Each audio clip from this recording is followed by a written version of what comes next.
S'il y a bien une information que j'aimerais que vous reteniez, il s'agit du tétrapharmacone. Mais alors, de quoi s'agit-il? Eh bien tout simplement c'est une référence pour commencer au médicament le tétrapharmakos, qui était un mélange de cire, de suie, de pois et de résine et qui était hyper efficace durant l'Antiquité grecque.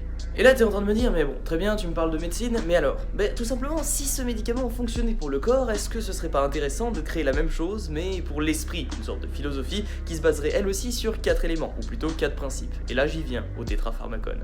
Le premier principe part du postulat qu'il y a des dieux, donc on rappelle les religions polythéistes de l'Antiquité grecque, mais qu'ils ne s'occupent pas de nous, donc on n'a rien à craindre d'eux.